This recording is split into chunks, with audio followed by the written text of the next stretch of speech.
సదాశివసమారంభాం శంకరాచార్యమధ్యమాం అస్మదాచార్యపర్యంతం వందే గురుపరంపరాం. శ్రీ గురుభ్యో నమః.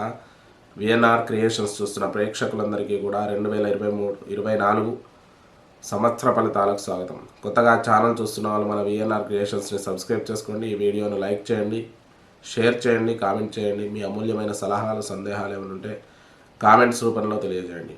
మరి ఈ 2024 ఆంగ్లమానమైనప్పటికీ కూడా మనం మా సంవత్సర ఫలితాలు చెప్పడం జరుగుతుంది.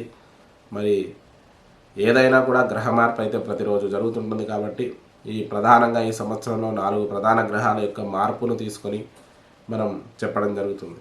అయితే ఈ సంవత్సరంలో మేషరాశిలో బృహస్పతి వృషభంలోకి వెళ్తున్నాడు మే 1 రోజు. మరి అందరికీ తెలుసు కదా, ఆ రోజు అయితే పుష్కర ప్రారంభం ఉంటుంది. ఇక రాహుకేతువులు అయితే మారట్లేదు. రాహు మీనంలో, కేతు వచ్చేసి కన్యలో ఉన్నాడు, శని మాత్రం కుంభంలో ఉన్నాడు. మరి ఈ గ్రహస్థితి ఆధారంగా మనం ఈ 4 ప్రధాన గ్రహాల ఆధారంగా ఈ సంవత్సరం ప్రధానమైనటువంటి జ్యోతిష్యం, మరి ఈ గ్రహస్థితి ఆధారంగా మేషాది ద్వాదశ రాశుల ఫలితాలు చెప్దాం.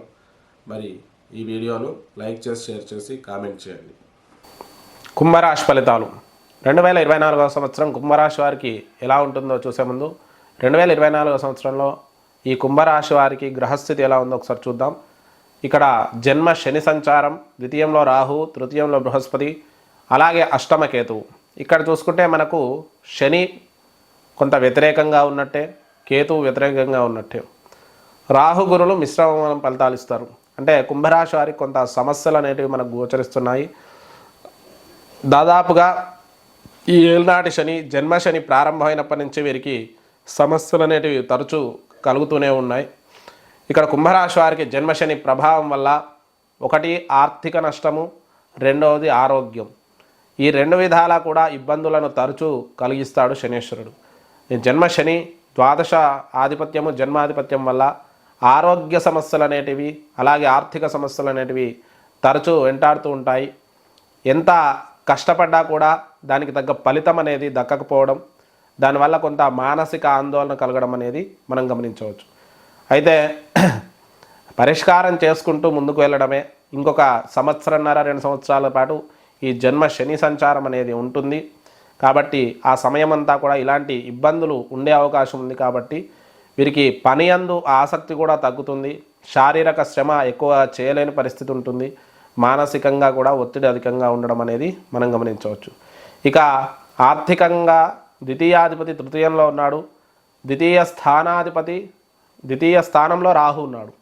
ఇక్కడ ఆర్థిక సమస్యలు అనేటివి బాగా మనకు ఈ కుంభరాశి వారికి సూచిస్తున్నాయి. సమస్యలు గత కొంతకాలంగా మంచి ఆర్థికాభివృద్ధి ఉండేది. ఎందుకంటే ద్వితీయ బృహస్పతి నుంచి తృతీయ బృహస్పతికి వచ్చాడు. చాలా అద్భుతంగా ఇన్కమ్ పెరగడం, అన్ని విధాల మంచి పేరు ప్రతిష్టలు ఇవన్నీ ఉన్నాయి. ఇప్పుడైతే ఖర్చు అధికంగా సూచిస్తుంది. ఇక తృతీయంలోంచి చతుర్థంలోకి రాహు రావడం, బృహస్పతి రావడం అనేది జరుగుతుంది. ఆ సమయంలో మాత్రం ఆ 4వ స్థానంలో కొంత అనుకూలత అయితే మనకు సూచిస్తుంది. సమస్యలనున్నా కూడా పరిష్కారాలు మే తర్వాత దొరికే అవకాశం ఉంది. ఏదైనా కూడా హడల్స్ మధ్య 2024 గడుస్తుంది. అంటే ఎత్తుపల్లాల మధ్యనే నడుస్తుంది. దాంట్లో మనం కొంత మానసిక స్థైర్యం తెచ్చుకోవడానికి ఆరాధనలు, అంటే దేవతా సంబంధమైన ఇష్టదేవత ఆరాధన చేస్తూ ఉండాల్సిందే. ఇక ద్వితీయ రాహు వల్ల విదేశాలలో ప్రయాణాలు, దూర ప్రాంత ప్రయాణాలు కూడా ఎక్కువగా చేసే అవకాశం ఉంది. వాటి కోసం అధిక ధన వ్యయం చేసే అవకాశం మనకు సూచిస్తుంది. ఇక తృతీయ స్థానంలో బృహస్పతి వల్ల కుటుంబపరమైన అనుకూలత అయితే ఉంటుంది. సమస్యలన్నింటిలో కూడా మీ దగ్గర వారి యొక్క సహాయం వల్ల ఈ సమస్యల నుంచి బయటపడడం, మీకు అనుకూలమైన వాతావరణాన్ని ఏర్పాటు చేసుకోవడం అనేది ఉంటుంది. అదొక గొప్ప విషయంగా మనం చెప్పుకోవచ్చు. సమస్యలు ఎన్నున్నా కూడా వాటిని పరిష్కరించుకోవడం అనేది మనం గమనించవచ్చు. ఇక స్థిరాస్తుల విషయంలో చతుర్థ స్థానంలోకి బృహస్పతి వస్తున్నాడు కాబట్టి మే తర్వాత స్థిరాస్తుల కొనుగోలు పెరుగుతుంది. వాటి ఇన్వెస్ట్మెంట్లు ఎక్కువ చేస్తారు. మీరు దీర్ఘకాలిక వ్యాపార పెట్టుబడులు కూడా చేసే అవకాశం ఉంది. సమస్యలనున్నా వాటిని పరిష్కరించుకోవడానికి ప్రయత్నాలు మే తర్వాత ఎక్కువగా చేస్తూ ఉంటారు. వాటిలో సఫలం కూడా అవుతారు. అలాగే సంతానపరమైన విషయాల్లో కూడా సానుకూలత ఉంటుంది.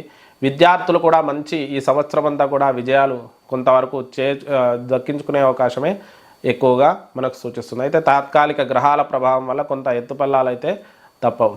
ఇక అష్టమ కేతు సంచారం వల్ల నరాలకు కండరాలకు సంబంధించిన అనారోగ్యాలు తలెత్తే అవకాశం మనకు సూచిస్తుంది. అలాగే శని జన్మంలో అష్టమంలో కేతు ఉండడం అనేది కొంత గమనించాల్సిన విషయం. దీనివల్ల కొంత ఆరోగ్య సమస్యలు, అలాగే న్యూరో ప్రాబ్లమ్స్ అనేటివి, స్పాండిలైటిస్ ఇట్లాంటివి వచ్చే అవకాశం కేతు అష్టమంలో ఉండడం వల్ల కలుగుతుంది. ఆరోగ్య విషయంలో అప్రమత్తంగా ఉండండి. ఉద్యోగ విషయంలో పూర్వార్థం అంటే మే లోపల కొంత ఇబ్బందులు అయితే తప్పవు. కొత్త ఉద్యోగ ప్రయత్నాలు కూడా జాప్యం జరుగుతాయి, సమస్యలు ఎదుర్కోవాల్సి వస్తుంది. మే తర్వాత కొంత అనుకూలించే అవకాశం ఉంది. ఉద్యోగ ప్రయత్నాలు ముమ్మరం చేసి మే తర్వాత ఉద్యోగాన్ని పొందే అవకాశం ఎక్కువగా మనకు సూచిస్తుంది. అలాగే రాజకీయ నాయకులకు మిశ్రమ ఫలితాలు ఉంటాయి. మే తర్వాత కొంతవరకు అనుకూలించే అవకాశం మనకు సూచిస్తుంది. రాజకీయ నాయకులకు, సినీ రంగాల వారికి కూడా మే తర్వాతనే కొంత అనుకూలమైన ఫలితాలు కలిగే అవకాశం ఉంది. ఏదైనా కూడా ఎత్తుపల్లాల మధ్య ఈ కుంభరాశి వారికి ఉంది కాబట్టి చెప్పిన పరిష్కారాలు యథాతథంగా చేసుకునే ప్రయత్నం చేయండి. మీ దగ్గరలో ఉన్న ఏదైనా దేవాలయంలో ఈ ప్రయత్నం చేసుకోండి. సమస్యల నుంచి కొంతవరకు పరిష్కారం అవుతాయి. ఏదంటే ఈశ్వరుడికి ప్రతి సోమవారం రుద్రాభిషేకం చేసుకోండి. వీలైతే 5 వారాలు 9 వారాలు చేసుకోండి. అలాగే శనికి తైలాభిషేకం 19 శనివారాలు చేసుకున్నా సరే, లేదంటే కనీసం 9 శనివారాలైనా చేసుకునే ప్రయత్నం చేయండి. శనికి తైలాభిషేకం చేసుకునే ప్రయత్నం చేయండి.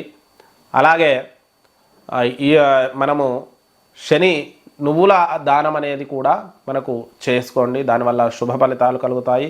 ఇక బృహస్పతి కూడా కొద్దిగా ఇబ్బందిగా ఉన్నాడు కాబట్టి దత్త దేవాలయ దర్శనం తరచూ చేసుకుంటూ ఉండండి. శుభ ఫలితాలు కలుగుతాయి. ఇది మీనరాశి కుంభరాశి యొక్క ఫలితాలు.